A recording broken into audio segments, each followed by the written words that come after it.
a.m. to 9 p.m. for dinner, or 10 a.m. to 2:30 p.m. for their famous Sunday brunch. Welcome to Tall Tales with Bob Klitzkie, the only show on talk radio where common sense is a lot more common. Phone lines are now open at 888-TALK. That's 888-8255. And now, The Point proudly brings you Tall Tales with Senator Bob Klitzkie.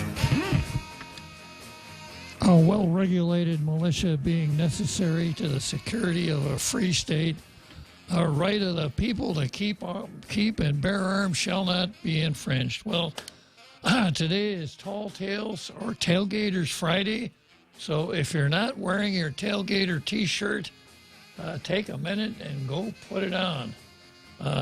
Plant yourself in front of your radio or your phone or however you are tuned in to Tall Tales today and join the party. And make sure you wear your Tailgater t-shirt tomorrow. Show that flag. Later on in the show, if you don't have your Tailgater shirt yet, later on in the show, we'll give you some ideas about how to go about getting a Tailgater t-shirt and then the fun that you can have once you have one, because you too can be on the Tailgater Rogues Gallery right after or is actually part of the big halftime show. So let's see what the Daily News is calling an editorial today.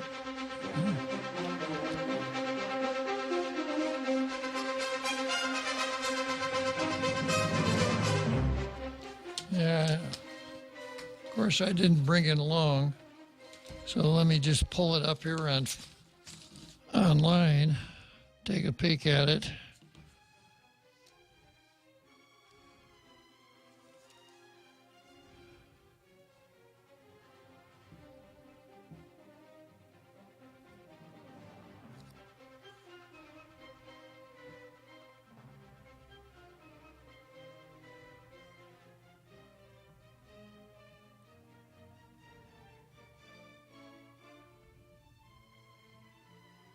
Pretty hard to give them a blue star when I'm looking at it on my iPad, right?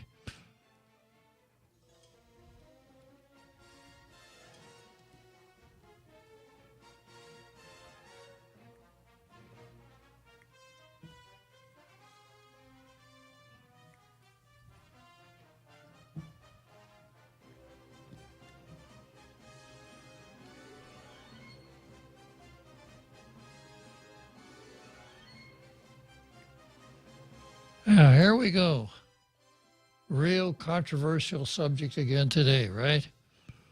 I will turn it into a controversial subject. Our view, community takes stand against animal abuse. On Wednesday, a short video made the rounds.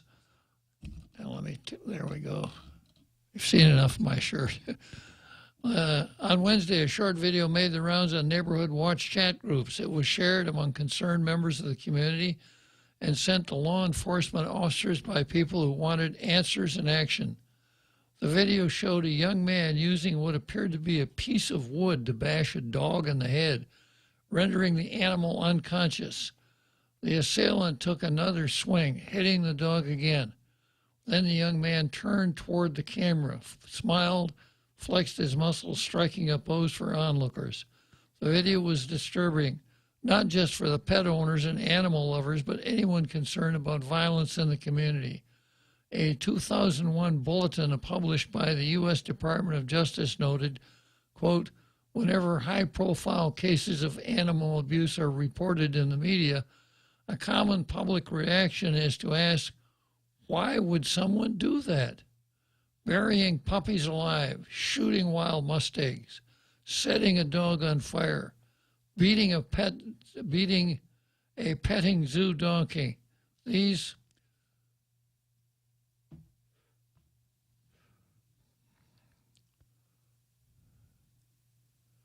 and countless other examples offend the public by seemingly senseless cruelty. Researchers determine motivations including fear, punishment, or training an animal, or retaliating against the animal's owner. But other motivations, according to the report, include to enhance one's own aggressiveness, using an animal victim for target practice, and to shock people for amusement.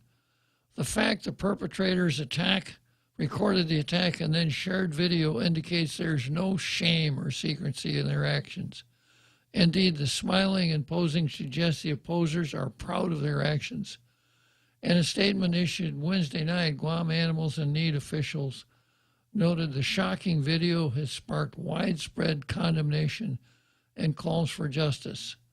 Animal abusers are not just a threat to animals, they're a threat to society as a whole, board member Gabe Baker said in a statement. Research shows that people who abuse animals are far more likely to also abuse humans, especially children and partners. We need to hold them accountable for their actions, not only for the welfare of animals, but also for the safety of families and community. In fact, the Department of Justice noted that animal abuse may be a significant sign of tendency to violence and psychological disturbance and should not be ignored. On Wednesday night, a 19-year-old man was arrested on suspicion of animal cruelty and conspiracy. He was taken to the Department of Corrections. A 13-year-old boy was taken into custody by the Department of Youth Affairs. The case has been turned over to the Attorney General Office and family courts. The good news is the community came together to quickly identify the suspects and sent the message that animal abuse isn't acceptable on our island. Unfortunately, this won't be the last case of animal abuse recorded on video and shared on social media. We hope the Attorney General's office and the courts take a stand against the abuse as the community has. Well, Jose, I know you're thinking exactly the same thing that I'm thinking. What is that? We get all excited about somebody hitting a dog on the head with a stick, right?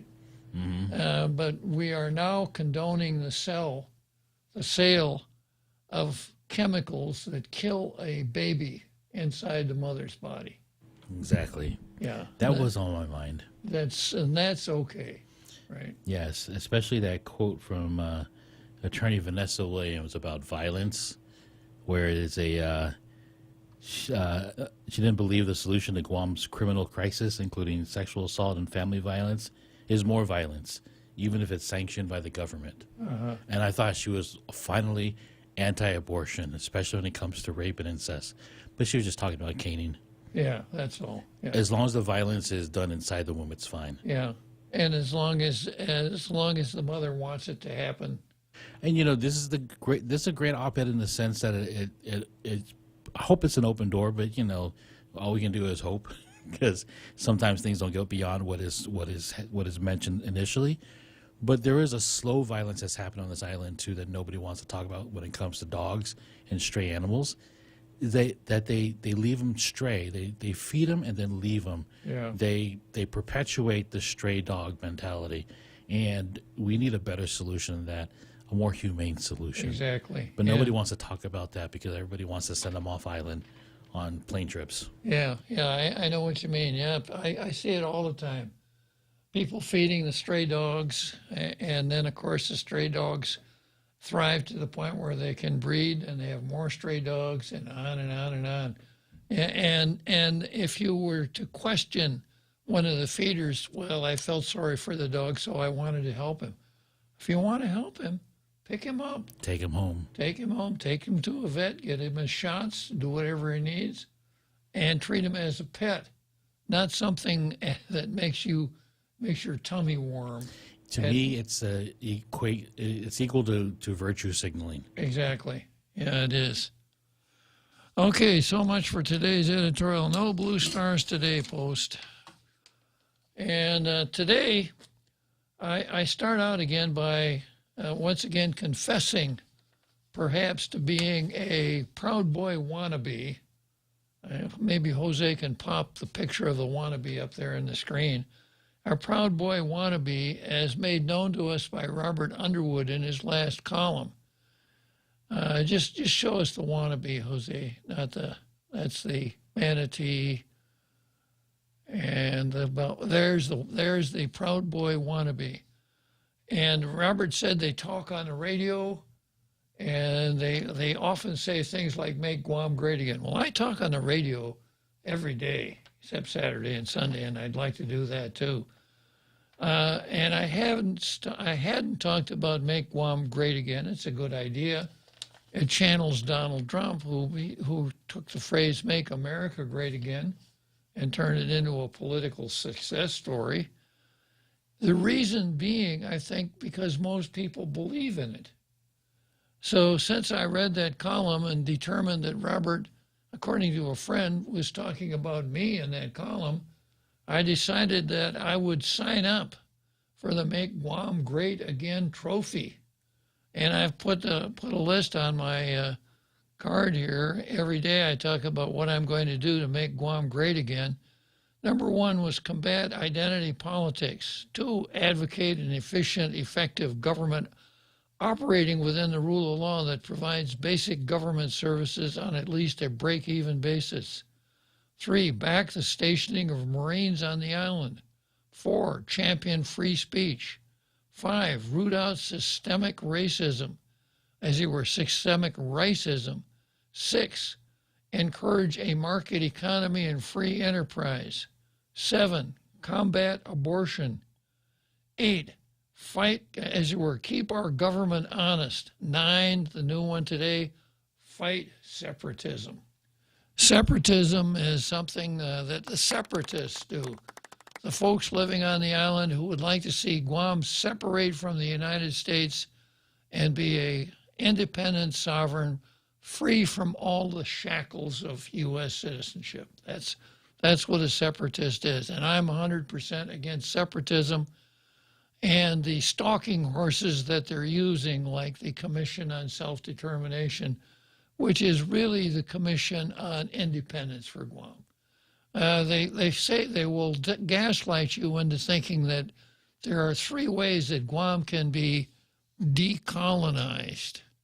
Let's go back to, we've seen the wannabe. There's the real wannabe, Jose. Yeah. Okay. So let's go back to where was I here? Yeah.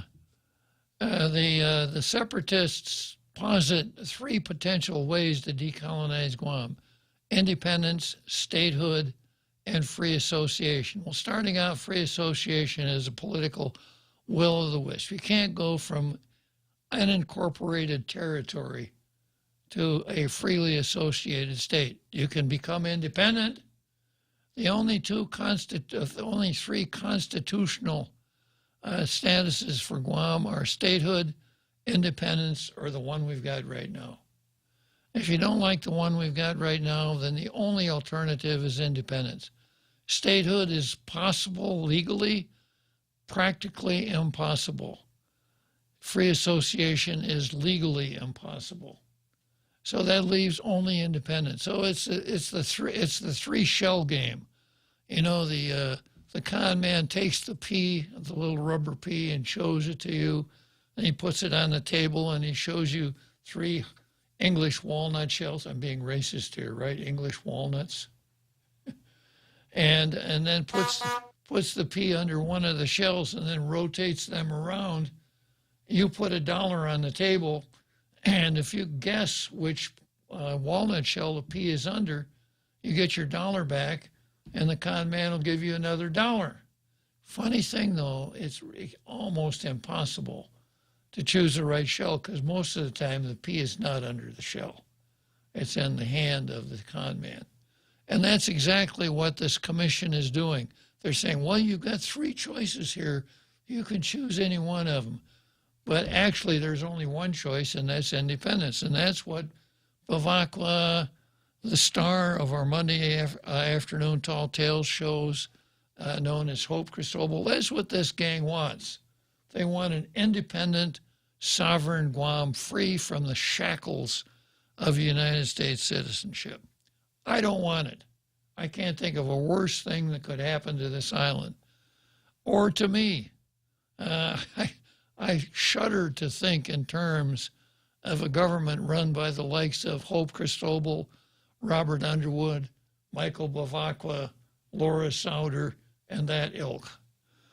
Okay, so going on with the rest, with the card here, I start out, I've got a really short card of new items today, so today might be one of those days where I'll allow you to stray a little bit, but the first item on the card is the Guam Supreme Court versus the District Court of Guam, which is often referred to as the U.S. District Court of Guam, which is close but no cigar. There are 93 district courts in the United States. Every state in the Union has at least one district court. Some states are divided into 4 separate districts and have multiple district court judges. The district court is limited to cases arising under the Constitution and laws of the United States or suits between citizens of different states, the diversity jurisdiction, and a little bit of ash and trash. That's what a district court does. The district courts are created under Article 3 of the United States Constitution. Ours is not. Our Constitution is created pursuant to Article 4, Section 3 of the United States Constitution, which I'll read one more time because we all need to be very familiar with it. Article 4, Section 3, U.S. Constitution reads as follows. Article 4, Section 3, Paragraph 2. The Congress shall have the power to dispose of and make all needful rules and regulations respecting the territory or property belonging to the United States. Now, you see the word territory there, and you think it means territories, but it doesn't. Territory and property of the United States.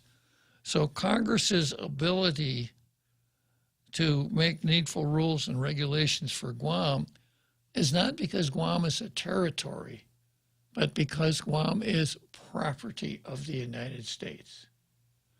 And that's where Downs versus Bidwell comes in. Little law and order music here, Jose. When the United States entered into the Treaty of Paris, provisions in the Treaty of Paris said that the native inhabitants' civil rights and citizenship would be the province of the United States Congress. And Congress enacted an organic act for Puerto Rico named the Foraker Act, which allowed the government of the United States to levy tariffs on goods coming to U.S. from Puerto Rico at a rate of 1/2 the ordinary rate. This case went before the Supreme Court, called Downs versus Bidwell. And in Downs versus Bidwell, the Supreme Court said that the revenue clauses of the United States, which say that Congress can prescribe tariffs, taxes, etc., but they had to be uniform throughout the states, did not apply to the insular areas taken by the United States in the Spanish-American War, nor by cession from the chiefs of American Samoa. So the Supreme Court said that Guam is not it's not a part of the United States, it's not integral to the United States, but appurtenant to the United States. In other words, it's property of the United States. Just like the Philippines was property of the United States after the Spanish-American War. And since Article 4, Section 3, Paragraph 2 said that Congress shall have power to dispose of and make needful rules and regulations, the Congress could dispose of the Philippine Islands, which is exactly what it did. The Tidings-McDuffie Act of 1934 said the Philippines will become independent in 1946. So that's where we are. So in the process of making new needful rules and regulations of the property of the United States, the Congress said, you're going to have a district court of Guam, and it'll have the same jurisdiction as a district court of the United States. A couple of differences, though. One, it will also be the bankruptcy court for the territory of Guam. Two, unlike Article 3 district courts, the District Court of Guam will have a judge who has a 10-year term. 10-year tenure. 10-year tenure, yeah, right. And also in the beginning, the District Court of Guam had an appellate division. So appeals from the Superior Court of Guam went to the appellate division of the District Court. Well, after we created our own Supreme Court, pursuant to an enabling act by Congress, the appellate division went away, but we still have a District Court of Guam, which is as close to being a United States District Court as you could come, but technically isn't. You'll be misled by the sign on the building where the district court sits down in Anigua, because on the front of the building in large letters it says U.S. District Court of Guam. And the seal inside the courtroom is the seal of United States District Courts. Probably too expensive to make separate ones just for the territories. Anyhow, that's the first item on the calendar, Guam Supreme Court versus District Court of Guam. Second item is Civil Service Commission versus Roy Gamboa. Third item is Guam Daily Post versus Camp Bloss. You read it, I guess. You concur, Jose? Yeah. It's really not very much about Camp Bloss, is it? Nope. Yeah. Talk about a biased media. And then some old stuff, Waterworks versus Cortec, Rick Moran versus Pete Butt, Lou and Democrats versus Life, Russia versus Ukraine, etc. So I'll just tip my hat to systemic racism and Paul Zerzan again today. You take a look at this picture and tell me what color is the rice in the platter. It's orange. Paul Zerzan wrote to the Daily News and said, that rice is orange. It ain't red. We got to stop calling it red. The fact that we've been calling it red rice for a long time doesn't change its actual color. It's time to get with the times and call it orange rice, which is what it really is. The Daily News hammered Paul pretty hard on that and canceled him. How dare you? Because now Paul won't run. Daily News won't run Paul's letters anymore. So I use this as the perfect analogy. Calling the rice red, even though you know it's orange, is the narrative. The truth and the facts is the real color of the rice, which is orange. And I point to systemic racism in a lot of the matters that come before us here on Tall Tales. First item, Supreme Court versus the District Court of Guam. And the title is, Governor Asks Court Whether 1990 Abortion Ban Can Be Revived. Governor Lulian Guerrero is asking the Supreme Court of Guam whether the island's 1990 abortion ban, which has sat dormant for more than 30 years, is able to be revived. Leon Guerrero submitted these questions about the ban to the island's High Court on Monday, filing show. Her administration has supported access to abortion, and the filing prepared by Adelute's lawyers. Now that would be Jeffrey Moots and, what's her name? Female lawyer. And it'll come to me 2 minutes after the end of the show. Jeffrey Moots and another lawyer. This is not the Attorney General of Guam. This is Adelute's own in-house lawyers. Lays out arguments for why the 1990 ban should remain void. The governor's request comes as Attorney General Doug Moylan prepares to seek the injunction on the ban to be removed.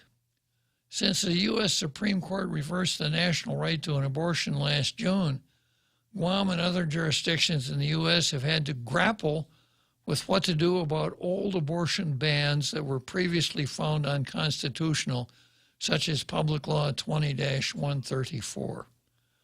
Guam law uniquely allows the island's governor to put legal questions directly to the High Court in matters of great public interest.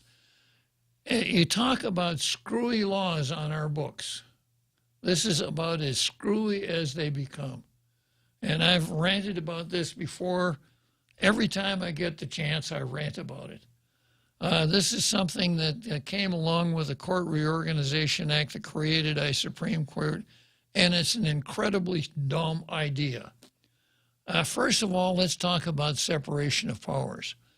We have an executive branch, we have a judicial branch, and we have a legislative branch. One of the really important things that the legislative branch does, it appropriates money. The executive has a role in the legislation because the governor has a legislative power, being able to veto any bill passed by the legislature. When it comes to appropriations, the governor can either veto a legislative appropriation in whole or reduce the amount of the appropriation. Did you know that, Jose? Did not know that. Yeah, so you could appropriate $21 million to the judiciary, and the governor could take her pen, draw a line through it, and reduce it to $19 million if she so desired.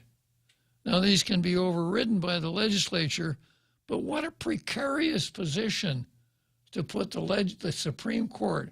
Supreme Court cases, these advisory opinions, can only be brought to the Supreme Court by the legislature or by the executive. So the Supreme Court has got to say, legislature, you're right here, or executive, you're right here. In the meantime, the gurus back there in the green visors and the sleeve garters who keep track of the finances are saying, I hope you get it right, Supreme Court, if you want to see you don't want to see your appropriation reduced. Justices, you're shouting, well, nice court you got there. It'd be too bad if something happened to it, wouldn't it? Yeah. So it's just stupid on that basis. Absolutely stupid. And then, if you're a tailgater, that in order for a court to pick up any case, there has to be a case or controversy. So here's what this article says. Leon Guerrero submitted three questions. And we'll get to the question. You don't submit questions to the court. You submit complaints or petitions, and you advocate your position in the complaint or petition. The other party then files motions or answers. This is not, what's that quiz program? I can't remember. Jeopardy? Yeah, this is not judicial jeopardy where you ask questions of the Supreme Court, because courts aren't prepared to handle these things. Supreme Courts, our U.S. Supreme Court has very limited original jurisdiction, a suit between states, suits involving ambassadors, etc., because appellate courts don't create records. They don't do fact finding. The only thing Supreme Courts do is look at papers. They don't entertain witnesses. They don't entertain testimony. They don't create a factual record. That's what courts below do. So oftentimes, if you read appellate court decisions, you'll find that the court will decide part of a question and say, we can't decide the rest because the record is devoid of facts on this particular issue. And they'll remand it back to the trial court to develop a record. That's the difference between a trial court and an appellate court. Who creates the record for the Supreme Court? Oh, I don't know. I'll ask the Supreme Court for an opinion. Yeah, so no case or controversy. And it's just a really cobbled up thing. And it's one of those things that I think is governed by your common sense. Well, you know, when the governor and the legislature can't agree, this is a good way to get an answer. We don't look for answers in the political process. We look for various kinds of accommodation, one way or the other. So, you know, this is perhaps one of the best things I did when I was a senator. I got this law repealed for all of the reasons it was easy. It was a slam dunk. When I explained to my colleagues why this is a dumb law, it was gone. But after I left the legislature, Ben knows, you know, put it back, and so we're stuck with it again. Okay, now this is what the governor asked the Supreme Court. Let's take a short break, and we'll come back to the questions. Wishing you a happy, healthy, and prosperous new year from your friends at Security Title. As we clean house for the new year, this is an excellent time to make sure the title to your land is also in order. It doesn't matter if you own a ranch in Inarajan, a house in Dededo, or a hotel in Tumon. Keeping the ownership clear promotes peace in the family and can avoid future misunderstandings. When it comes to your family property, call the professionals at Security Title. We are here to help. Join us at Mezcla Chamorro Fusion Bistro and see why they've been crowned Guam's best Chamorro food restaurant for 9 consecutive years. Experience Chef Peter's candied salmon over scallion coconut rice, octopus tinactac, Chamorro platter, and their award-winning gourmet burgers. Or if you're looking for something healthy, try their keto-friendly menu. Come and enjoy Mezcla's half-a-day service at their Hagåtña location from 11 a.m. to 2 p.m. for lunch, 5:30 p.m. to 9 p.m. for dinner, or 10 a.m. to 2:30 p.m. for their famous Sunday brunch. Welcome back to Tall Tales with Bob Klitzkie, Guam's single voice of reason. Call now, 888-TALK. That's 888-8255. Okay, so the governor asked the Supreme Court for answers to 3 questions. 1, whether the abortion ban is void forever and can't be revived. 2, whether the legislature has authority to pass unconstitutional laws. 3, whether laws passed since the ban was put in place make it unenforceable. This is not what courts do. You know, as an example, I suppose if I had an important question here on Tall Tales, instead of hitting the books myself, I could just, dear Supreme Court, I like you to help me out with this, right? Supreme Courts don't give advice. Adelup's lawmakers 3 arguments for why the ban should remain dead. First, because the law was found unconstitutional when it was passed, it was void from the get-go. Now, this is the governor, not the chief of police, asking for this matter to be entertained. It just goes to show you that the chief has really had an impact on this community following Jerry Kitchen, right? You'll recall that he told, let me just see what he said. Chief Ignacio, this is after the Jerry Kitchen incident. Chief Ignacio, I have no information, even from the get-go, there was a cover-up in this crash from the get-go. First, because the law was found unconstitutional when it was passed, it was void from the get-go and should remain void forever, the filing states. Second, the Guam legislature gets its power to pass laws directly from the Organic Act, a federal law, the filing states. The Organic Act does not allow the legislature to pass laws that are inconsistent with U.S. law or the Constitution. Finally, the 1990 ban is incompatible with laws passed since 1990, which govern the regulation of abortion, the filing states. A similar argument was made in a legal battle over the state of Arizona's 1904 abortion ban, which is ultimately declared unconstitutional, the New York Times reports. The governor's filing states that beyond being a substantial shift in how abortion is handled on Guam, a resurrection of the ban would have broad implications about the Guam legislature's ability to pass laws. So I think it's 47 pages long. And I just got it. I haven't had a chance to read it. I'll read it over the weekend and come back with a complete analysis. But so that's what the governor has asked. So she's asked the Supreme Court to determine that Bell's Law can never be enforced. And the declaratory judgment law is supposed to determine the powers. The legislature can ask about its powers. The governor can ask about her powers. Now, I suppose the enforcement of Bell's Law is an executive branch undertaking, but we do have an attorney general who has asserted a great deal of independence. So I wouldn't be surprised to see him filing papers in this case.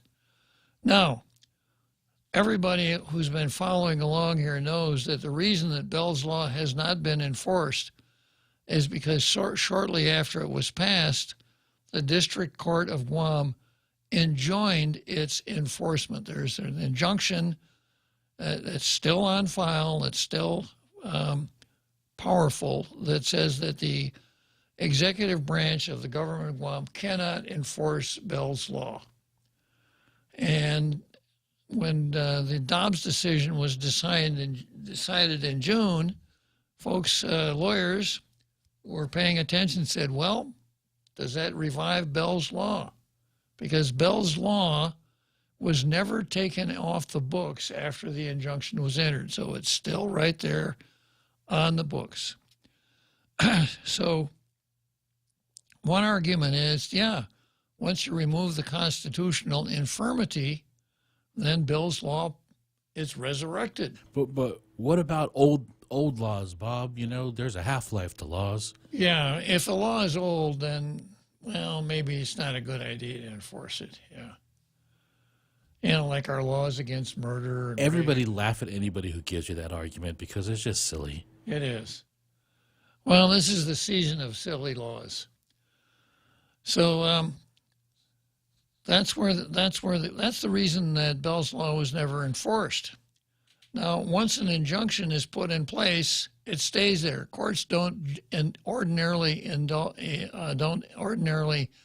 dissolve injunctions sua sponte, a good legal term, which means on their own motion. In other words, without being prompted by lawyers. Now, I've used the analogy the other day. A court is like a large toad. It just sits there and looks wise until someone comes along and pokes it with a stick, and then it'll jump. No poke, no jump.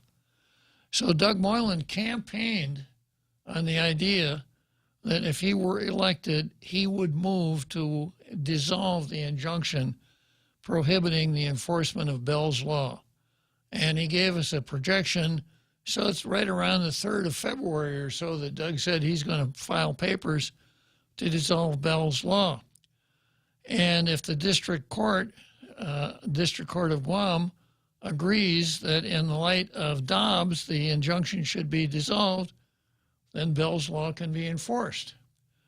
If the District Court says no, and of course with good reason, then Bell's Law can't be enforced. And I think that if either way the ruling goes, there will be an appeal to the Ninth Circuit, and the District Court Judge, Frances Gaywood, who, by the way, is the Chief Judge of the District Court of Guam. Jose can tell you why she's the Chief Judge.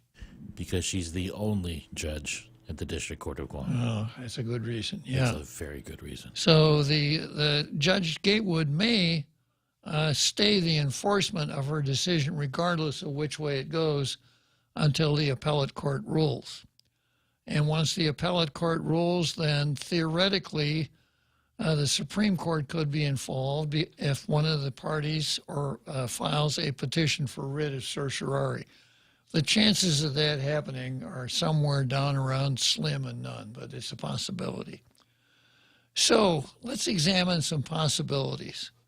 Let's say, I'm going to tell you where I think the right answer to this is. When the governor's papers get to the Supreme Court, the Supreme Court should dismiss this request for a declaratory judgment sua sponte, on its own motion, because the Supreme Court doesn't have jurisdiction over this matter. The District Court of Guam does. That's what should happen. Now, whether it would happen or not, because the legislature can file papers, and we know that the majority of the folks over at the legislature are Democrats, and Democrats it's pretty hard to be a Democrat and not be pro-abortion. Pito tried it, and it got him a seat at Linda's Cafe. Yeah. And at least theoretically, the Attorney General could file papers in that case, perhaps as an amicus. Others could file amicuses, like I did in the declaratory judgment, the real declaratory judgment case before the Superior Court. But let's suppose that the Supreme Court does not decline jurisdiction. And let's say that the Supreme Court says that Bell's Law cannot be enforced. And let's say that the District Court says, in light of Dobbs, we are dissolving the injunction prohibiting the enforcement of Bell's Law. What happens then? You know, one of the things that is kind of central to our judicial system and the finding of jurisdiction or lack of jurisdiction is that courts ordinarily go to great lengths to avoid conflicting rulings. You don't want one court ruling one way and another court ruling another. In fact, that's the way a lot of cases get to the Supreme Court. When one circuit court rules one way on a question and another court of appeals rules the opposite way, the Supreme Court will grant cert to resolve the conflict in rulings. So what the Supreme Court should do is dissolve decline jurisdiction and let the District Court of Guam have its shot at it. While it's at it, the legislature would be well advised to repeal this silly declaratory judgment law. And I know that's an uphill fight because I'm fighting against, well, it's just common sense when those two can't agree that the Supreme Court, no, it's not. Okay, let's take a short break and we'll go to the Civil Service Commission. Every company needs money to grow and take on the challenges 2023 will bring. That's why Bank Pacific's commercial loan officers stand ready to help you. We offer several programs tailored to assist companies to get to the next step or perhaps for a startup, including working with SBA or GITA. Now we're banking on the future. Services to choose. Bank Pacific, where others put branches. Bank Pacific. we want to be your partner. Equal Opportunity Lender. Member FDIC. Credit conditions apply. Attention investors, Century 21 Realty Management is proud to present an investment opportunity you have to look at. Ladera Towers Condominium provides luxury living centrally located in Manila with access to the entire island. Ladera Towers has 3-bedroom condominium units available now. See them before they're all gone. 4-bedroom units sold out. This investment is only going to appreciate in value. Call now, Century 21 Realty Management. The number is 647-5003 or visit laderatowerguam.com or guamproperties.com.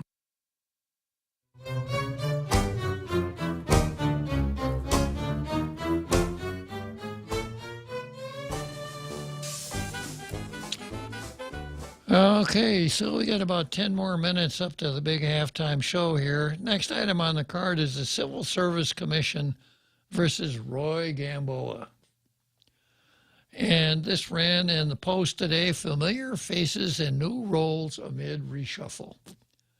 And please try to prepare yourself for some surprises because some of these things will just surprise the heck out of you.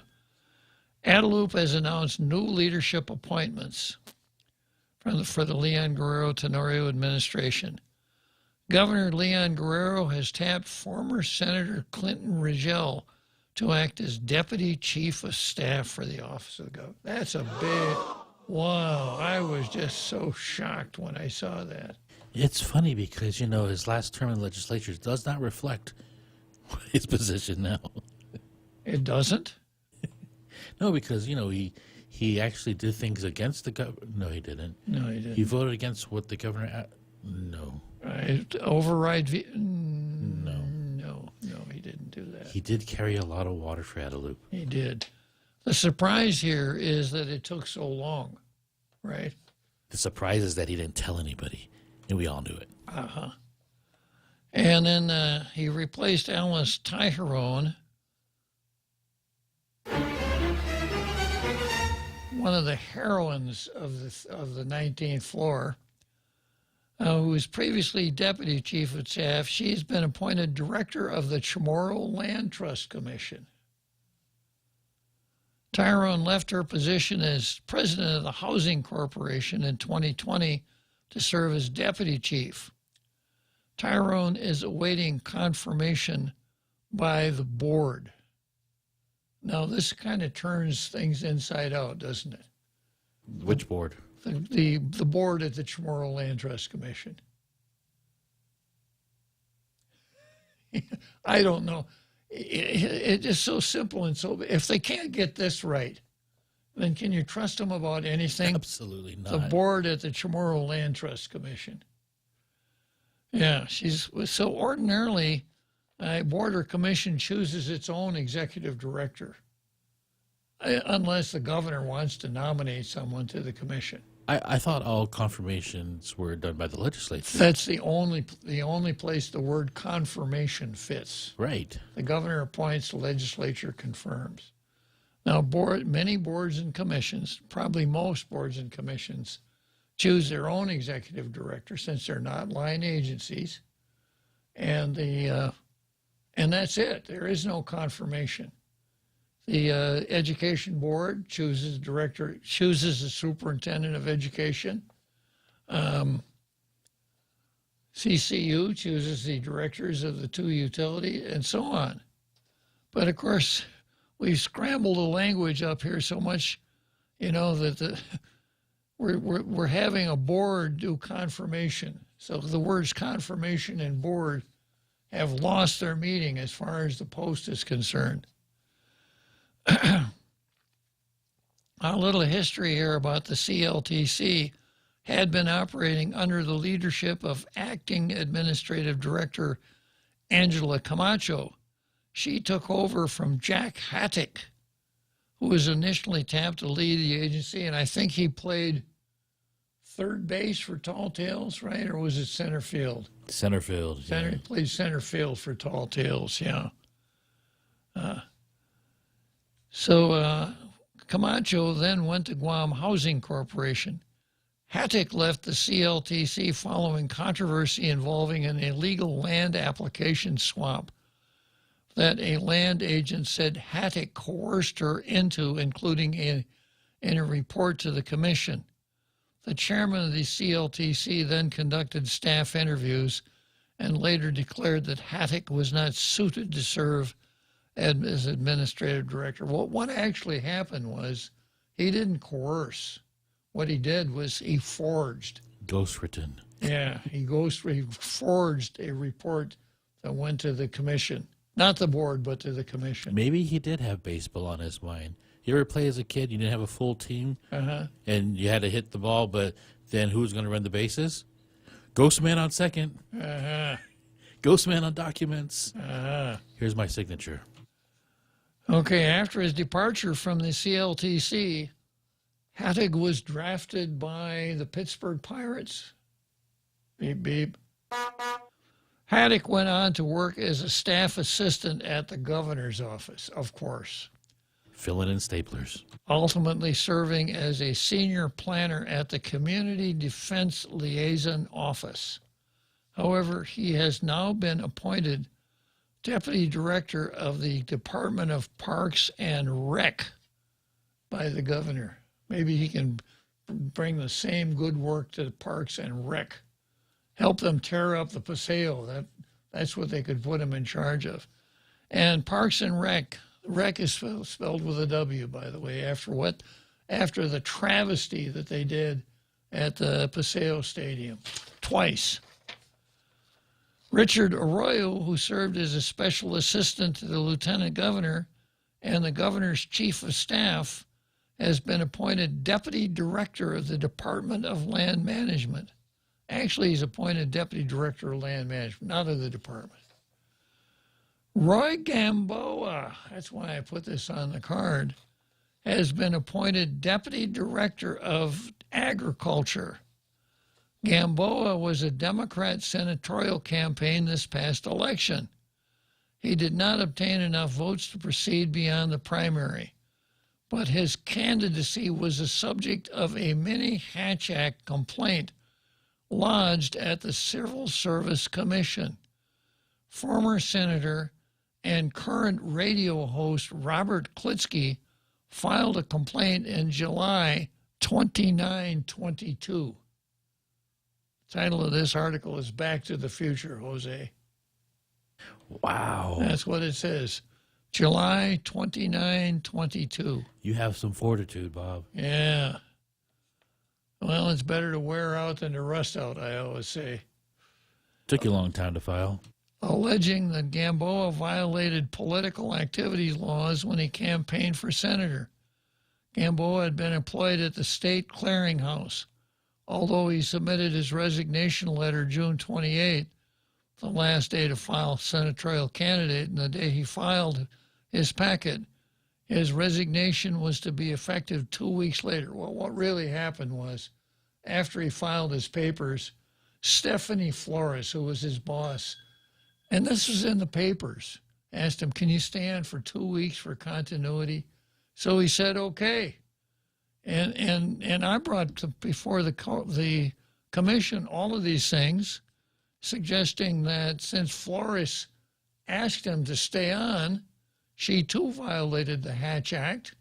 And since the lieutenant governor is in charge of the clearinghouse, he's at least chargeable with knowledge of the conspiracy. So they took decisive action and they said, well, Gamboa violated it, but since he's no longer with the government, there's nothing we can do. Let me Just come stay back. quiet and then it'll go away. Yeah, let's come back to this right after the halftime show.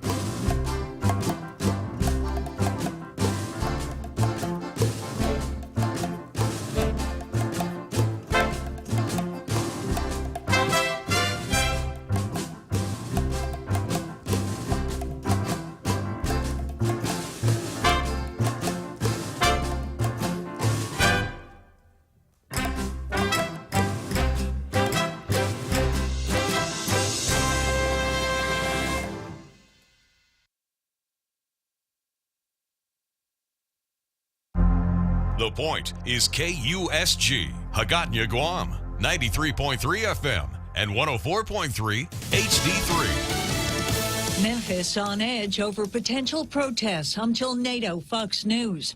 The city's bracing as videos about to be released showing the police beating that allegedly led to the death of motorist Tyree Nichols. Those 5 former Memphis police officers all face now multiple charges, including second-degree murder. So they could end up to 60 years in jail.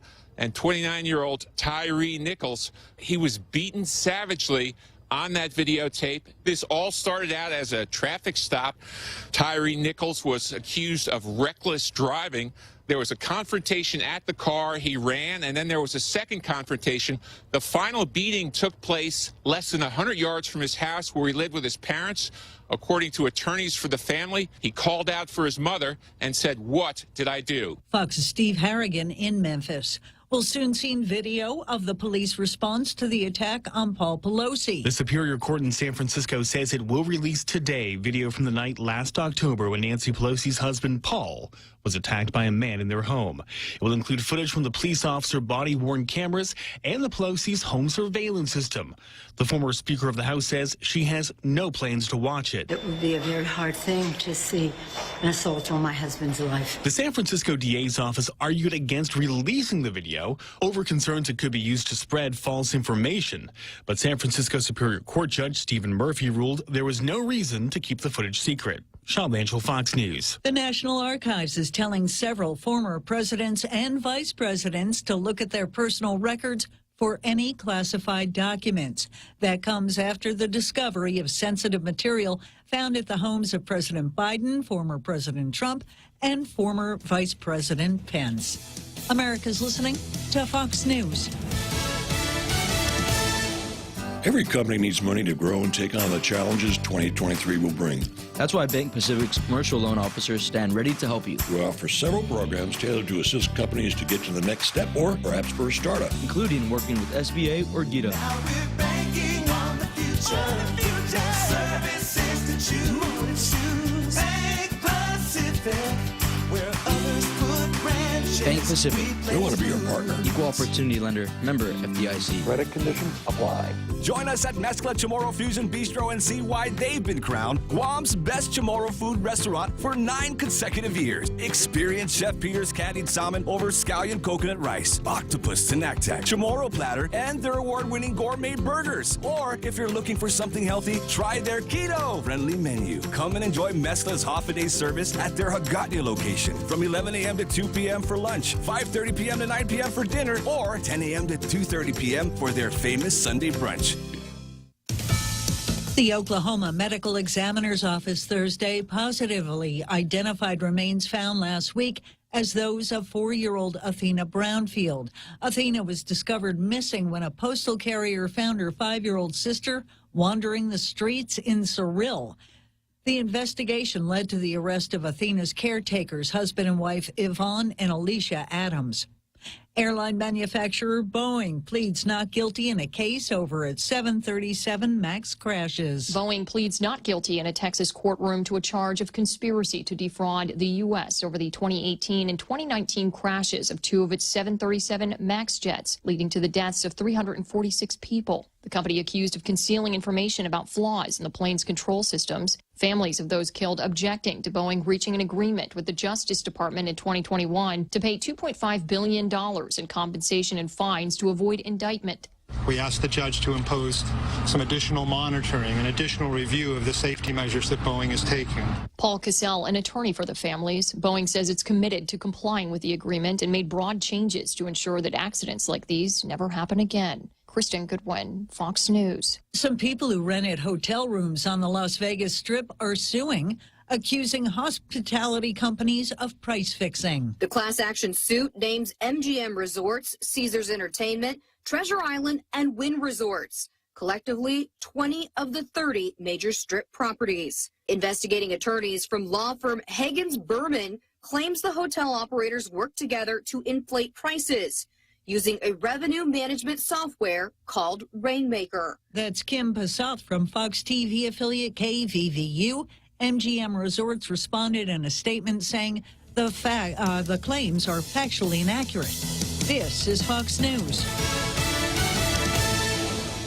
Looking for a new home or that special place to spend your retirement? Century 21 Realty Management has the place for you. Ladera Towers Condominium in Manila. Luxury living you deserve. Amenities like a gourmet kitchen, a large jacuzzi tub, private lanai with a magnificent ocean view, and 24/7 security. Other amenities, large swimming pool, couple of tennis courts, 3-bedroom condo units are available right now. This is an opportunity you should look at now before they're all gone. Call us now at Century 21 Realty Management, 647-5003, or visit the website, LaderaTowerGuam.com or GuamProperties.com.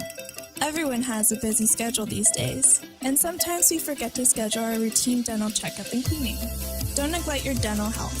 Schedule one today with Dr. Robert Yang and his Smile Team, conveniently located at the East West Business Center on Marine Drive, Upper Tumon. Call us today at 647-8702 or 3, Again, that's 647-8702 or 647-8703. We make smiles happen. Listen to The Point anytime, anywhere on Odyssey. Odyssey is your new audio home for all the music, news, sports, and podcasts that matter to you. Find your favorite stations like The Point and discover more. Music stations, local and trusted news sources, sports talk and team coverage, plus today's biggest podcasts. Find it all on the Odyssey app. AUDACY.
We go.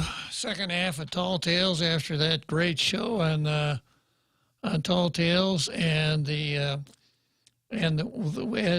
our usual custom, we ran Rogues Gallery today. Jose is going to tell you how you too can be on Rogues Gallery.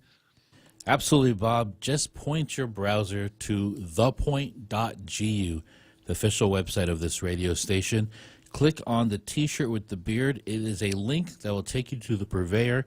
Order your shirt. When it arrives, put it on, take a selfie, and then send that selfie to the Point's WhatsApp at 671-797-8255. That is exactly what listener and former candidate Sandra Regis did, and her mother, and you saw them in the Rogues Gallery routine today. Very good. That's how it's done. So we're looking, we've got some more vacancies there in Rogues Gallery, so it's no time like the present. I'm going to wrap up here on Civil Service Commission versus Gamboa. The last paragraph, the article says a post-audit investigation, and it wasn't a post-audit. You know, once again, how many errors in this one article? By CSC staff did determine that Gamboa violated the law. However, because he was no longer employed with the government at the time, the matter was considered moot. Well, let's unpack that, as they say. It was found that he violated the so-called Hatch Act. The Civil Service Commission is the judge, jury, etc., and the Civil Service Commission can say this was serious, he is terminated, he loses his job, or it's serious but not that serious, they could suspend from 1 to up to 30 days.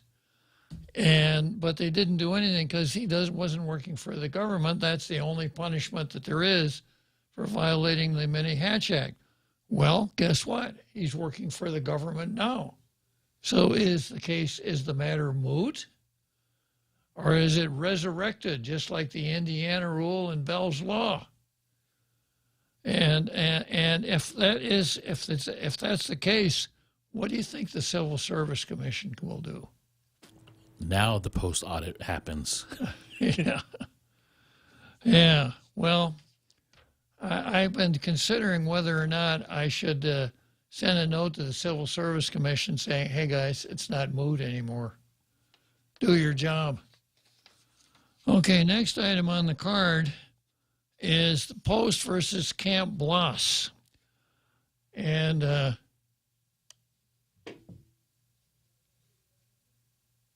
here's a headline for that article. Warmongers organize demonstration to distract attention from Protehi-Latexin. I'll read the headline again. Warmongers organize demonstration to distract attention from Protehi-Latexin. And here's how it goes. Monica Flores, a core member. I wonder what a core member is. Something like the core in an apple. Well.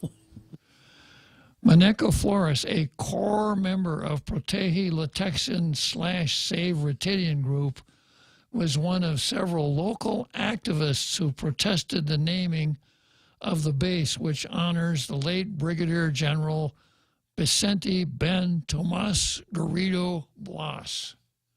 You know, I wanted to name Route 3 Ben Blas Boulevard, but they got to put they're going to have a traffic signs about half as long as a damn highway by the time they're done.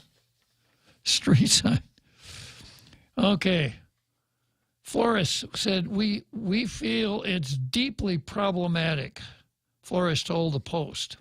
For one thing, they're doing it in the middle of the week on a weekday to really, we believe, avoid any opposition from attending and being visible. What?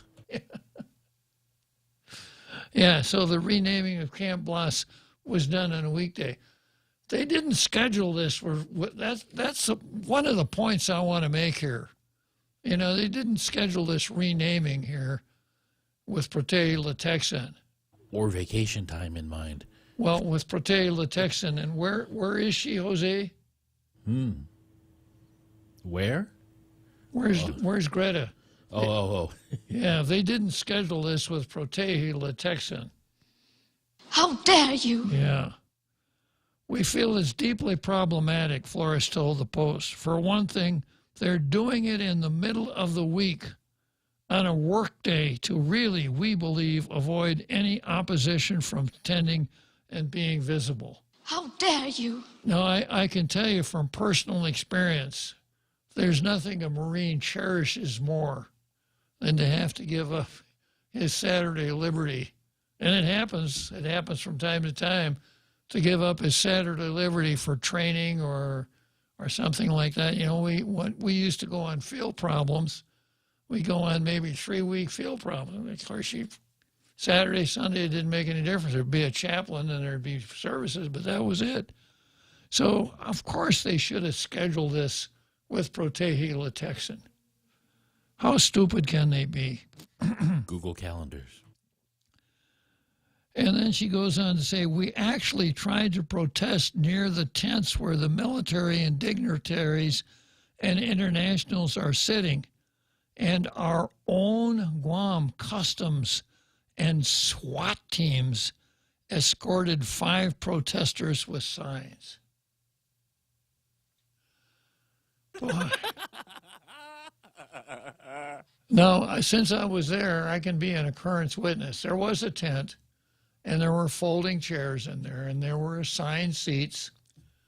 But they should have assigned 5 of those seats to protesters. Or at least let them stand in front of the seating area with their signs, right? But if there was no media to document it, did it really happen?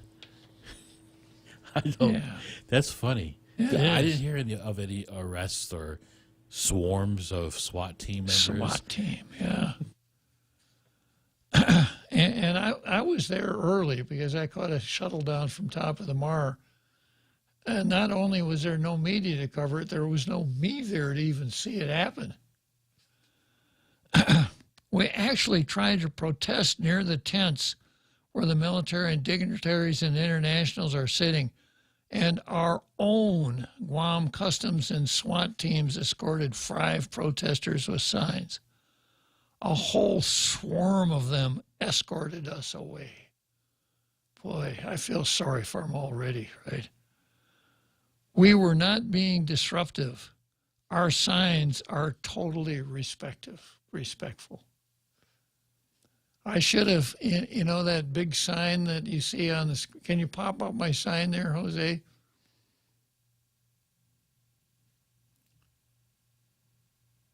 Yeah, I should have demanded that be placed somewhere out there next to the rostrum where the governor spoke. It's totally respectful. That's the only criterion. It's totally respectful. Yeah. Thank you, Jose. A whole swarm of them escorted us away. We were not being disruptive. Our signs are totally respectful. Now, the new camp is called Camp Blas. Blas was the first Chamorro Marine to attain the rank of general officer. This, of course, is not really very important. Are we talking about the phenomenon that occurs if you've got a pail full of crabs? Any crab that tries to climb out of the pail will be pulled down by the other crabs, Jose. Blas was the first Chamorro Marine to attain the rank of general officer, which is pretty darn hard to do, especially when Ben Blas came up, because I'm not happy to say that the Marine Corps was the most segregated of the services. The Marine Corps even operated a separate boot camp for colored recruits at the beginning of World War II. It was only after Camp Montfort it was called. So the non-colored Marines went to Paris Island or San Diego. The colored Marines went to Montfort Point. That ended when Harry Truman desegregated the armed forces. But it was not very often. And my stint in 57 to 59, my recollection is that I probably only saw maybe one or two colored Marine Corps officers. Yeah, it was. So when Ben came up, it was not back in the days when you had to wonder, is he a product of affirmative action? Absolutely not. So Ben had to show that he was better than even the best in order to do it. And he made general. That's just such an accomplishment. It's not like the Guam National Guard, where at one time we had 3 generals for 1,000 service members. Yeah, okay. Guam was the first Chamorro Marine to attain the rank of general officer, and while the military included the naming as part of the celebrating more than 100 years of being part of Guam's history, Flores. So this is good coverage for Maneca Flores. Flores explained that Protege La Texan is against it. She doesn't want that base to be called Camp Blas. The group says the naming is a manipulation of Blas's legacy. Now, if there's anything she's against, it's manipulating his legacy, right? Yeah. Well, I mentioned yesterday that I worked on Ben's first campaign, and I would consider myself a friend of Ben Blas, or perhaps Ben Blas was my friend. And I don't think that, well, I'll just keep it to myself. Maneca goes on to say they are appropriating our history, and they are co-opting an identity of a Chamorro hero who, quite frankly, was very critical of the fact that we never saw the true liberation of Guam here in Guam, although he was a former Marine. I suspect that Maneca Flores never even laid eyes on Ben Blas.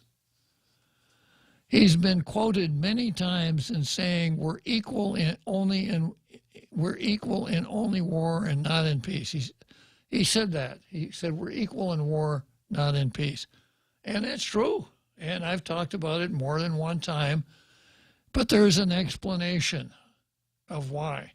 And there's an explanation that perhaps the way to look at our situation is that because of our small numbers, statehood is a practical impossibility, but the United States has gone as far as it can to extend the benefits of citizenship to us here on this island.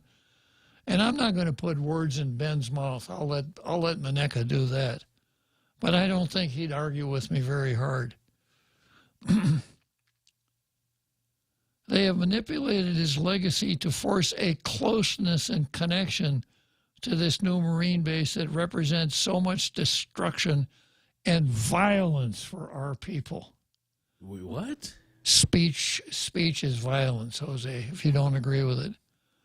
And worst off, this base makes us a bigger target for war. Yeah. And I think we pretty much took that apart yesterday. And actually, if we had had 4,000 Marines on this island in 1941, there would have been no Japanese occupation. Instead, there were 100. Yeah, and you saw how that one worked. The Post spoke with others in attendance who had a drastically different view of the day's events. Now, that I read the second paragraph of this article. And, of course, the star of this article is Monica Flores. Let's see. You only have to read 2 sentences to get to Monica Flores. And then they lay out the whole thing for her. Now, the first paragraph in the article, and you heard Jose beep the horn when I read the title. The title was actually this: Marines officially activate Camp Blas. But I thought my title was actually more appropriate. And it was like this. It was a joyous occasion for most in attendance at the Marine Corps Base Camp Blas reactivation and naming ceremony Thursday at the War in the Pacific National Historical Park Assan Beach Unit. For a few who stand in opposition to the relocation of Marines to Guam, however, the event was deeply problematic. Yeah. The pace of this article is deeply problematic because the ceremony is the focus. So that's the viewpoint. It's not the alternative viewpoint. It's not the drastically different viewpoint. It is the viewpoint. And what they put in the front of this article is the drastic alternative minority viewpoint. Yeah. Minority not in terms of superficial skin color, but in she's the only one. Yeah, exactly. And it was a pretty small group that gathered there. Okay, then we go on to, this is Terry Van Aken, another friend, part of the once a Marine, always a Marine gang. Terry was the husband of a Marine, and this is what she said. Another attendee, Cynthia Tenorio, as you were, Terry Van Aken. We knew Ben Blas. My husband, who passed away, bless his soul, knew General Blas. He always wanted to reactivate NICTAMS. NICTAMS was a Navy facility. Now that Camp Blas has been officially activated, the area is under the Marines' control. Another attendee, Cynthia Tenorio Tetlahi, known to you, Jose. Picketer. Oh. The picketer with a walker. Oh, wow. Okay. Yeah. Cynthia Tenorio Tetlahi was grateful to witness this historical event. It's a beautiful ceremony, and I couldn't be more proud of this one, she said. It was an honor to be here. I'm a World War II survivor, and I'm still here. To hear all those beautiful remarks. I'm just so proud of everything we went through. The governor's speech, oh my God, it was beautiful. Japanese fighter planes bombed the populated village of Sumai, Pidi, and Hagati and other areas. The date was the feast of the island patroness, Santa Maria and Camelin, and many families were still in church when the planes struck, said the governor. Please join me in taking a moment to recognize that on this very soil we stand on, there was an invasion and then a liberation. Yeah, the Marines came ashore at Assan Beach. Yeah, that's why they did it down there. There was honor and there was hope. There was hatred and then there was healing. There were many lives lost and in the end many lives were saved. The governor spoke of General Ben Blas' service and what he did for the people on the National Front. She also referenced the same quote from Blas's Flores. We're equal in war, but not in peace. The best reflects the current situation in Guam and other U.S. territories. While We are still not equal in peace in the manner that General Bloss and many others envisioned for Guam and our people. We've made progress, and I believe on the horizon lies the opportunities that Ben wished for our people. Several of General Ben Bloss' family members were in attendance, including his last surviving sibling, Pat Bora, and Bloss's grandson, Vince Bloss, who spoke of how the family felt to have the Marine base named after his grandfather. I cannot be prouder to be here right now, said Vince Bloss. The reactivation and naming of the new Marine Corps base, Camp Bloss, is a tremendous honor to the people of Guam and our grandfather. I know he's smiling down upon us in peaceful gratitude. Marine Corps Base Ben Bloss plays an essential role in strengthening operational readiness and politically sustainable posture of the Marines in the Indo-Pacific region, the military has stated. The official reactivation is the result of nearly 20 years of bilateral policy negotiations reflected in 8 international agreements and arrangements to realign Japan-based U.S. Marine forces. Yeah, so this could have been a really good article. And not to say that you whitewash it, quote unquote, beep, beep. Yeah, in this case, it would have been red and gold wash it, right? By not mentioning the protesters, because they were there, and there was a fence, and they were on the other side of the fence, and I saw a few signs down there, but that wasn't what, as you point out, that wasn't what the story was. So unbiased, right? Yeah. That what could have happened or what ought to have happened was the quotes from the friends and the family members in the beginning, and then Medeco Flores of the protesters, and then the juxtaposition of the governor's speech. Yeah. Because that actually did away with the whole co-opting and make it dangerous, and it's worse. SWAT teams. Yeah. Which was not necessary. Yeah. Yeah, so it was just, it turned out to be a propaganda piece, because the way people read stories, you know, if you read about a white Tesla driving down the street at midnight, a white Tesla driving down the street at midnight and hit a 10-year-old boy and killed him, what part do you remember?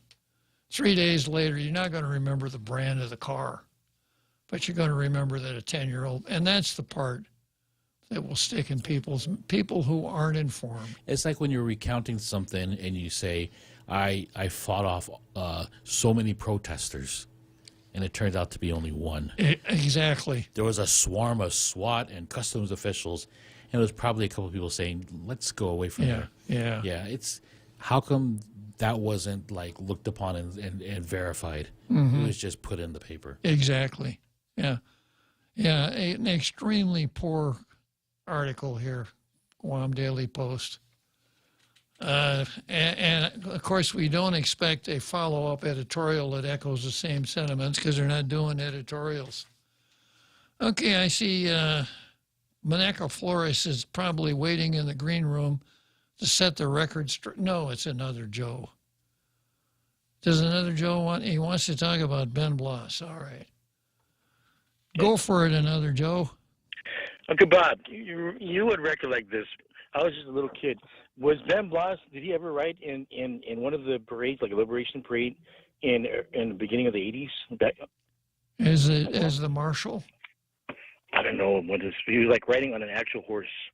No, he never rode on an actual horse. I don't remember him marching. I don't remember him even being here for Liberation Day parades, but that's probably more a test of my memory than actually what happened.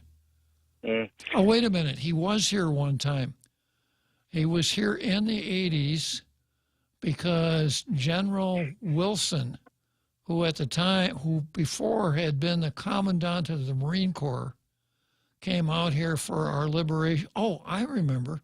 It was the year that we renamed Marine Corps Drive. General Wilson came out, and Ben Bloss came out also. And was that 81? let me finish my sentence before you pop questions on me, Jose. I mean, real Joe. I mean, another Joe. Yeah. Yeah, General Wilson came out, and I was fortunate enough to shake and howdy with General Wilson, who won a Medal of Honor during the Guam liberation and later on ascended to be Commandant of the Marine Corps, because Scamby worked for him when Scamby was at Headquarters Marine Corps. So he came in and paid a courtesy call on Scamby, and I got a chance to shake and howdy. And I think Ben Bloss was here then. So it was during the time that... let's see. No, wait a minute. That was before. I got my dates mixed up. We did the Marine Corps drive in 2004. So Ben may have been out here. No, I don't remember. I'm going to go back to not remembering another Joe. Okay. Fair enough. Yeah. Why is that important? I just remember. It must have been the Liberation Day parade when they used to throw out candies. You know, and they started throwing out candies to little kids like, on the side of the road. And I thought I recall seeing someone on horseback in uniform, but like you, my memory is kind of fuzzy. So before I stop bugging you all, first of all, I want to say I miss you guys for 2 days. I think 2 days. Until Monday. And what was it you were saying? Where did I look up that was it the law that Ben Pangilinan brought back?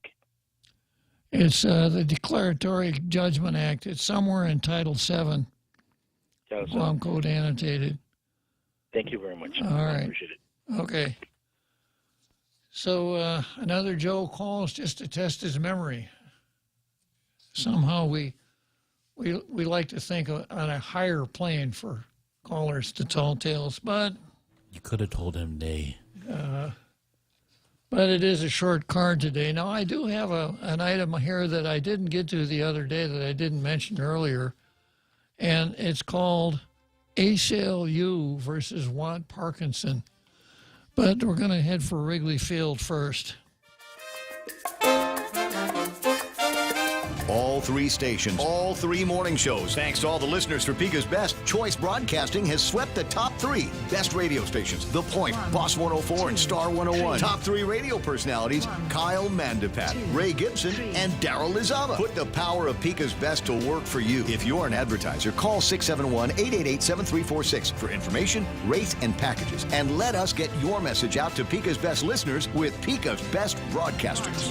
And thanks for listening to Pika's Best. Every company needs money to grow and take on the challenges 2023 will bring. That's why Bank Pacific's commercial loan officers stand ready to help you. We offer several programs tailored to assist companies to get to the next step or perhaps for a startup, including working with SBA or GITA. Now we're banking on the future. Services to choose. Bank Pacific, where others put branches. Bank Pacific. We want to be your partner. Equal opportunity lender. Member FDIC. Credit conditions apply.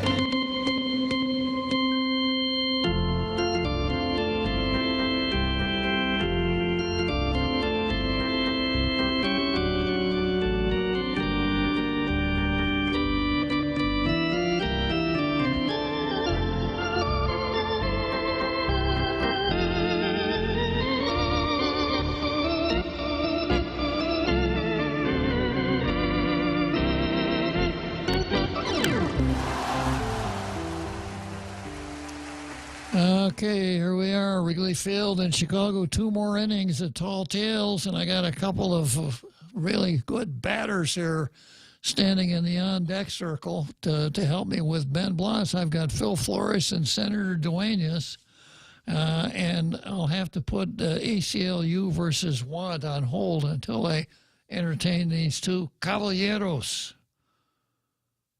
Good afternoon, Phil.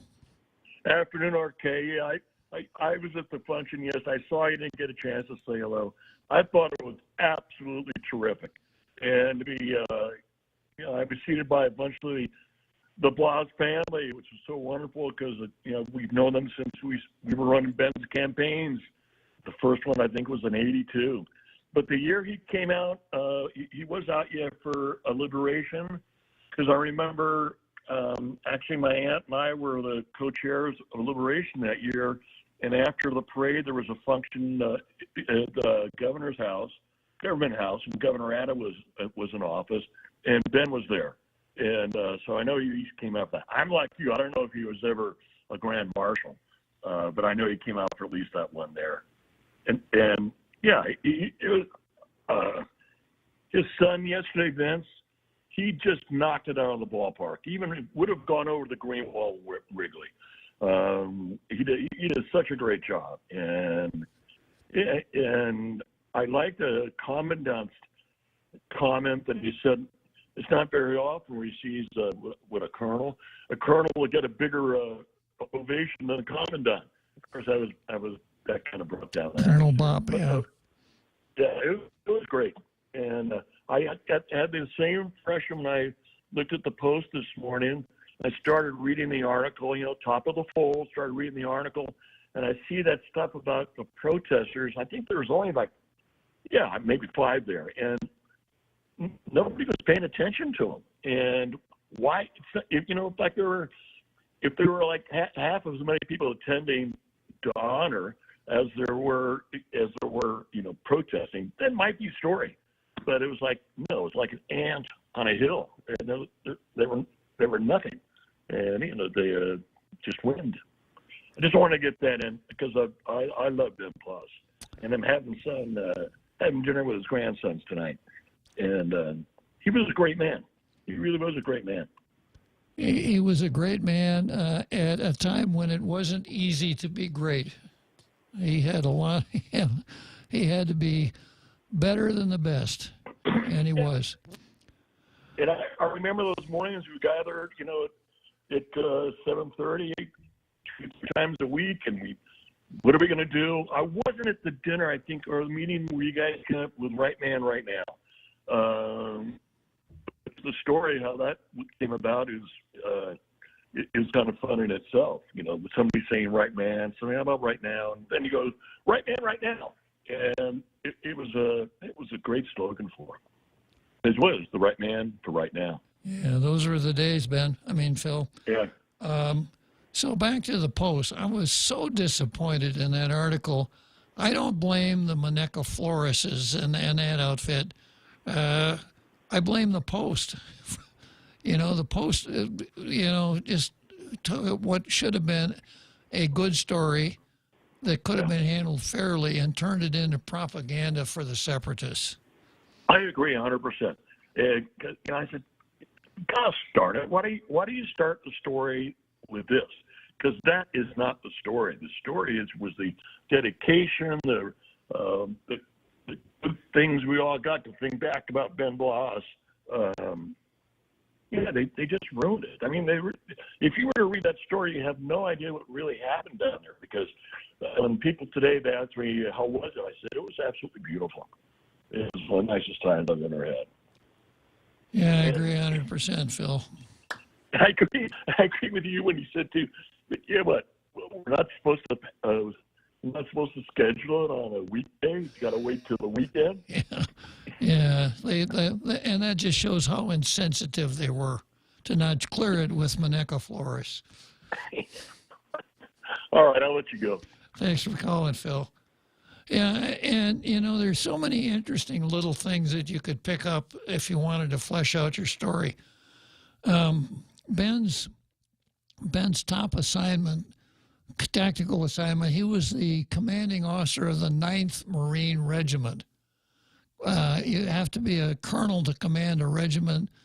It's the top of the career for almost every Marine officer, and that Ben was the commanding officer of the 9th Marines.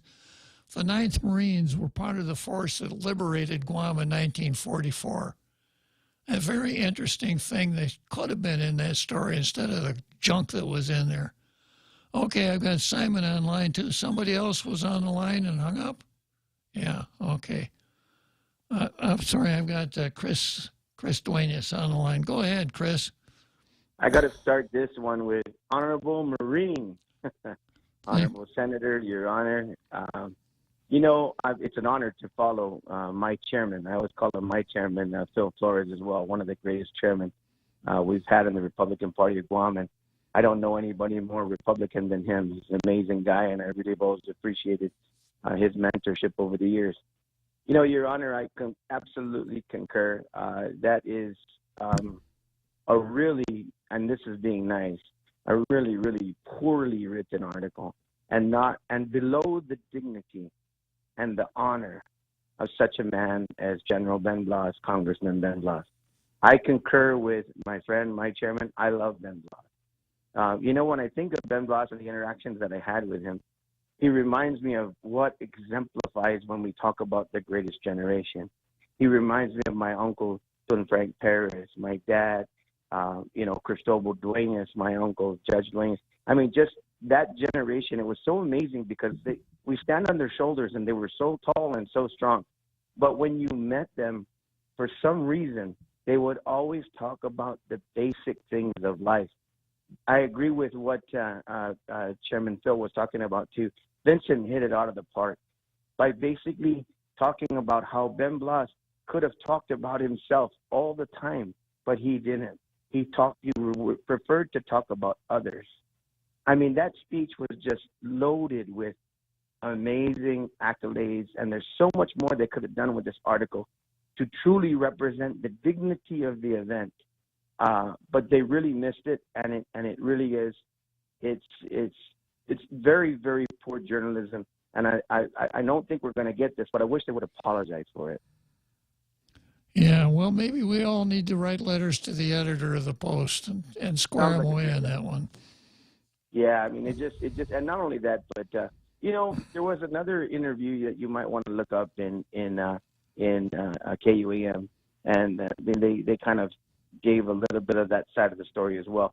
And I respect anybody's desire to protest away if that's your deal, right? But what Monica was and others were trying to record that event with that gentleman being very, very clear. Listen, you have an area that's been designated. It's very visible. It's there. This is the security of this event, and it does not allow for internal to this area. And it makes sense. I mean, let's be honest with ourselves. We had very, very we had individuals from foreign dignitaries, others. I mean, the duty and the responsibility. The Commandant of the Marine Corps was there. Absolutely, and that deserved every. And in closing, Your Honor, and to show that you and I know we're absolutely fair with this, the governor's speech was wonderful.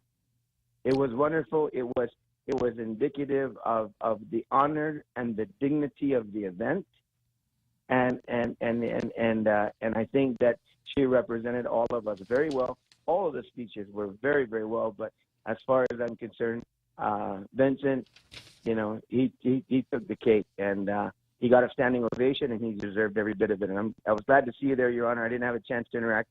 I had several meetings back to back that I had to leave as soon as possible. But I think it's so important for us to not allow our people to be dissuaded by that kind of.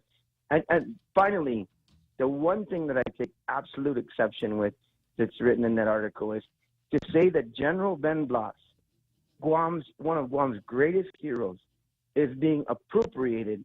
I take absolute offense to that. That gentleman, that man, the dignity and the honor that he's brought to our island and the profile he's brought to our island and everything that he's done for Guam, it is absolutely below the dignity of anyone to say that he is being appropriated. There is no other name than that base should be named after. Thank you, Your Honor. Yeah, I'm glad you called in, Chris, because there's so much to say, and I just don't want to leave anything out. See you later. Yeah, well, let's head for Churchill Downs, and I want to talk a little bit more about what happened yesterday.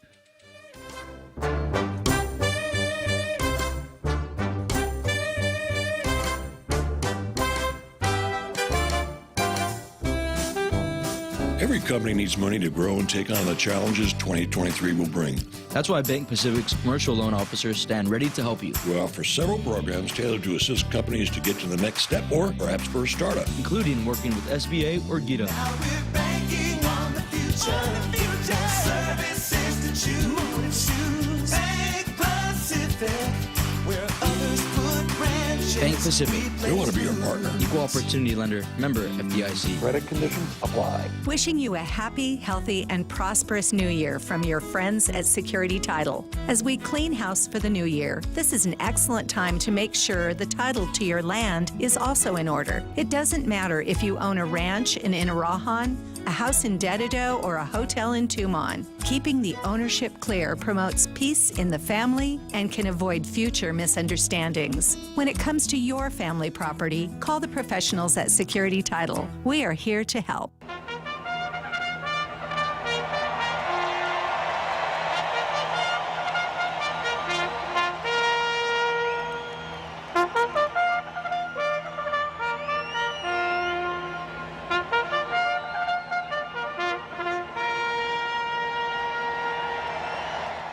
So here we are, the home stretch. We're at Churchill Downs in Louisville, the home stretch, 6 furlongs, and I cross the finish line, wrapping up another week of Tall Tales, and then Jose and I go to purgatory for 2 days.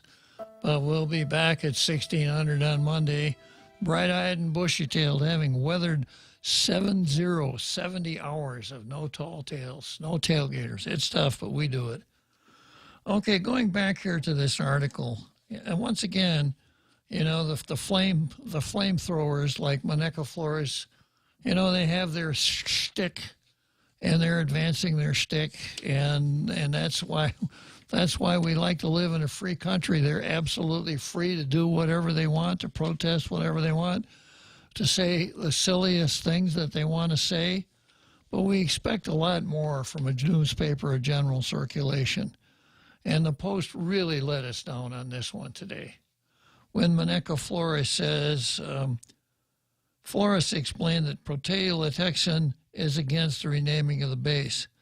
The group says the naming is a manipulation of Bloss's legacy. Talk about manipulation. You take perhaps the greatest hero in the history of the island, and you want to bavacqua. You want to take one sentence and apply your own context to that sentence and ignore everything else, and then make your point on that and use it to bash people whose position you don't agree with. And the Post not only condones it, they kind of trumpet it or herald it or champion it because of the way they place this stuff in their paper. So I'm going to sit down and think really hard about writing a letter to the Post. And I'm not about to tell the Post how to run their paper, but I'm going to. The whole story with Moneca Flores and their protesters could have been a sidebar article, little story blurb, not included in this one. Yeah. Because this article now cannot be clipped. No. Put into like some sort of album or even hung on the wall. Yeah. Because it has all that junk in it. Yeah. Yeah, and 2 sentences in, and you get to the key, Moneca Flores. Very sad, Guam Daily Post, very sad. Okay, next we've got the ACLU versus Won't Parkinson. And this is something else I picked up from Jungle Watch. And it goes like this. As a postscript to the previous post, Parkinson's wimps out. This is when Parkinson decided he was not going to introduce legislation to repeal Bell's Law. He was going to wait on the ACLU. Now Jungle Watch asks, why is Parkinson consulting with the ACLU? And here's from a Daily News story. Today, I was originally going to announce an introduction of a bill that would repeal Public Law 20-134. That's Bell's Law. However, after having consultation with the ACLU, I decided to hold off on this decision in order to allow the situation to play out in the courts, Parkinson said on Thursday. Now, is he going to do a Clint Rigel? Is he going to go to work, not run for re-election and go to work for the ACLU? Is that what we're seeing here? And I did not know the ACLU were registered voters on Guam. I didn't either. The ACLU's lawsuit is about the in-person mandate required by Guam's informed consent for abortion law. The suit was nothing to do with PL 20-134, Bell's Law. In fact, the ACLU suit was initiated several months before the Dobbs decision overturning Roe that brought the long-enjoined Bell's Law to the fore as an issue. It's about chemical abortions. Sorry, as you were, so why is Parkinson consulting with the ACLU about a completely different issue? Who's running this place anyway? And is the ACLU now running Parkinson? Well, let's not hear any talk of independence for Guam for senators like Parkinson, who must, quote, run to Papa before they make a move. So I think that's the question we got to keep asking here on Tall Tales. Does Parkinson clear everything that he does with the ACLU? Is the ACLU running woke Parkinson? And, of course, Tim's exactly right. Because the only thing that's playing out in court right now is the chemical abortion suit. Now, we know that Doug is going to bring suit, or he's going to file papers with the district court to dissolve the injunction prohibiting enforcement of Bell's Law. And we've heard a lot of noise from the usual suspects like Anita Areola and Vanessa Williams that they will do their best to oppose Moylan's activities. So is that what ACLU is talking, is that what Part 1 is talking about? Or is he talking about the chemical abortion matter? Or what exactly is he talking about? But the one thing that I'm not really crazy about hearing senators talking about is guiding their actions on the basis of what the ACLU tells them to do. Yeah, if it's me telling them what to do, well, you know, maybe we can work that out somewhere. Because I live here, lived here a long time. Was the ACLU campaign donors? Question. Good question. Good question. So once again, Jungle Watch. Remember, it's Jungle Watch, the one word, junglewatch.info. It's a very good place to go to pick up on some of the current issues on our island. Next item on the card is Rick Moran versus Pete Butt. And Pete Butt's real name is, I always have a hard time pronouncing it. I think it's Buttigieg or Buttigieg or Buttigieg. I like to remember my favorite condiment. It's Butterich. Butterich, okay. So the title of this article by Rick Moran and PJ Media is Pete Buttigieg would have been fired long ago if he were straight. There are a lot of unwritten rules these days when it comes to writing about protected classes, in quotes, of Americans. Race, sexual orientation, religion, and now gender are to be avoided or only mentioned in passing. Certainly the protected minorities should never, ever be criticized lest the writer be branded a racist, sexist, homophobe, or the dreaded transphobe. Oh. Rick says, being almost 69 years old, I refuse to spend my golden years walking on eggshells around certain people whose feelings might get hurt if I hammer them for being incompetent nitwits.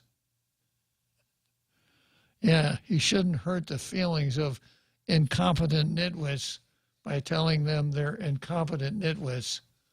Actually, it's kind of a no harm, no foul because they're so stupid they don't know they're incompetent nitwits. Who's Dunning? Kruger. Dunning-Kruger, yeah. Yeah, I think it was another Joe that pointed out to us that the number one rule of Dunning-Kruger is that you don't know that you're Dunning-Kruger. Or maybe it was Jack. It was one of our regulars, yeah. The fact. Our Fred. Our Gotta Fred. give the That right was side our to- Fred. Yeah. The number one rule of Dunning-Kruger syndrome is that you don't know that you're in Dunning-Kruger syndrome. Okay. The fact that they're also protected, that is, people in these classes, from criticism because of what they are or who they are, matters not. Joe Biden and the Democrats have made it a matter of public policy to abandon merit in hiring in favor of obeying the God of diversity. And if you have any questions about that, they'll refer you to Karine Jean-Pierre, or if Karine is busy, to Kamala Harris, who's very seldom busy doing anything. And if the day ever arises when I am unable to prevent from criticizing the public policy choices of friend or foe for any reason, I will know the United States of America is lost. Boy, we got to hang on tight because we're close. When their diversity hires screw up, we should have the perfect right, the constitutional obligation to point that out, that it doesn't matter if the transportation secretary, Pete Butt, is gay. What matters is that he's an incompetent nitwit, no matter who he gets under the covers with when he comes home at night. It's not about race, sexual orientation, or any other idiotic yardstick that the left uses to measure success. It's an issue of competence versus incompetence, and Pete Butt just ain't cutting it.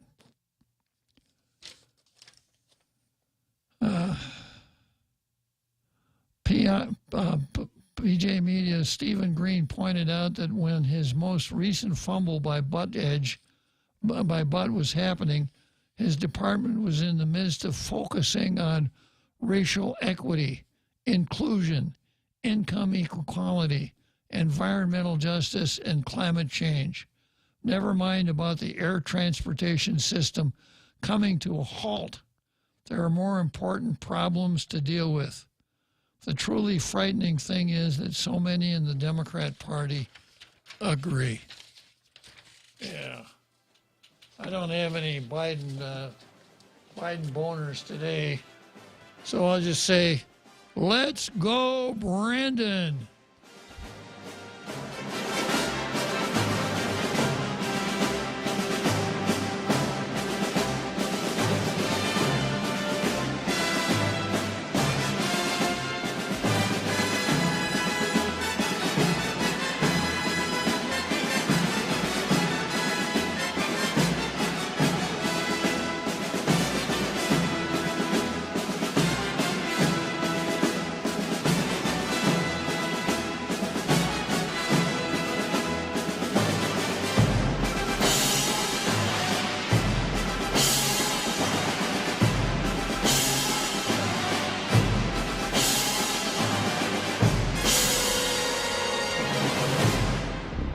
The Point is KUSG, Hagåtña, Guam, 93.3 FM and 104.3 HD3. Memphis braces. I'm Jack Callahan, Fox News, for the public's reaction to the release later today of the video from body cameras worn by the 5 police officers who've now been charged with the murder in the death of Tyree Nichols following a traffic stop. I didn't see it, but from what I hear, it's going to be horrific. That's Nichols' mother, Rovon Wells, appealing for peaceful reaction from the community during a vigil in Memphis last night for her son.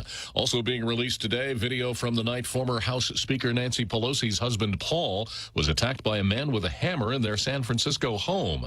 There will be images from the body cameras worn by responding police officers and the Pelosi's home surveillance system. Representative Pelosi says she doesn't need to see it. It would be a very hard thing to see an assault on my husband's life. The prosecutor had asked the court not to release the video, fearing it could be misused. The judge said no. The man charged with killing 7 people at 2 farms in Northern California this week has told a San Jose television station he committed the killings. Chun-Li Zhao telling KNTV he had been bullied and made to work long hours at one of the farms. The agency in charge of storing and cataloging presidential documents is asking several former presidents to look around.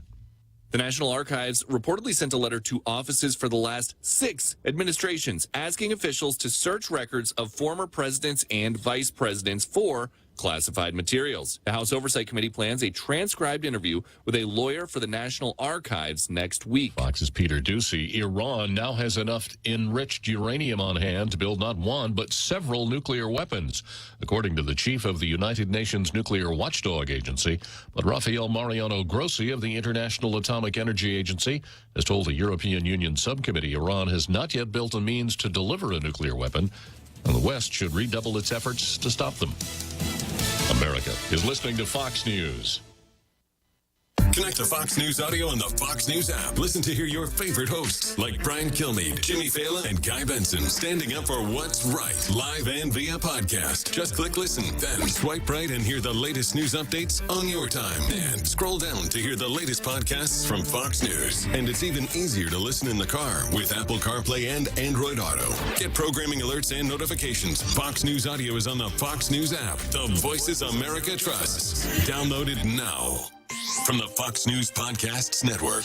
I'm Ben Domenech, Fox News contributor and editor of the Transom.com daily newsletter, and I'm inviting you to join a conversation every week with the smartest thinkers out there about the issues Americans face and where we're going as a nation. This show will feature deep dive interviews with newsmakers and some of your favorite Fox News analysts. I hope you'll join me as we dive into the fray. It's the Ben Domenech Podcast. Subscribe and listen now by going to foxnewspodcasts.com or wherever you download podcasts.